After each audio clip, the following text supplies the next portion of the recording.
একদিন বীর আর ম্যাডম্যাক্সের মধ্যে তাদের শক্তি নিয়ে তুমুল যুদ্ধ লড়াই লেগে যায়। সেই লড়াইয়ে ম্যাডম্যাক্স বীরের সাথে ধ্বংস হয়ে যায়, আর এটা ছিল ম্যাডম্যাক্সের দুঃস্বপ্ন। আরে আরে এটা কি স্বপ্ন দেখলাম আমি? আমি ধ্বংস হয়ে গেছি। ওরে বাবা গো! বস বস, আপনার কি হয়েছে? আপনি এরকম করে চেঁচাইতেছেন কেন? আরে শালা, আমি চেঁচাইতেছি না আমি ভয়ে কাঁপতেছি, বুঝতে পারোস না? বস বস, আপনি কি কোনো দুঃস্বপ্ন দেখেছেন?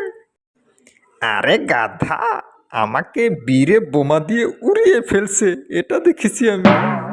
বস বস, একটা কবিরাজ আছে, ভালো কবিরাজ, সেখানে আপনাকে নিয়ে যেতে হবে, চলেন তাহলে।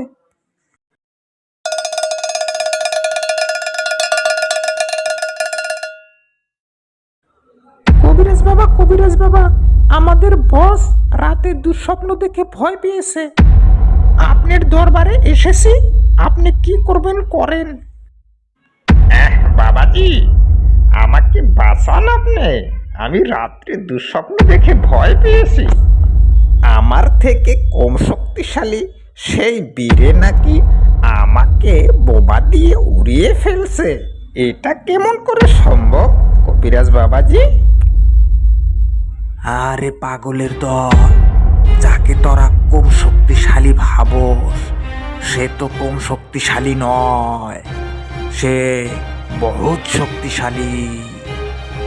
চিন্তা করা লাগবে না, আমি তোকে একটা জাদুই বস্তু দিচ্ছি। এটা নিয়ে তুই বাসায় ভালো করে রেখে দিবি, দেখবি সব ঠিক হয়ে গেছে। যা এখন, যা যা বাসায় রেখে দে, আর আমাদের মিশন আমরা সাকসেস করব। হ্যাঁ হ্যাঁ। এখন তাহলে আমি দাদাজির কাছে চলে যাই, দাদাজিকে সব কথা খুলে বলি, আর দাদাজি এখন অপারেশন চালাবে।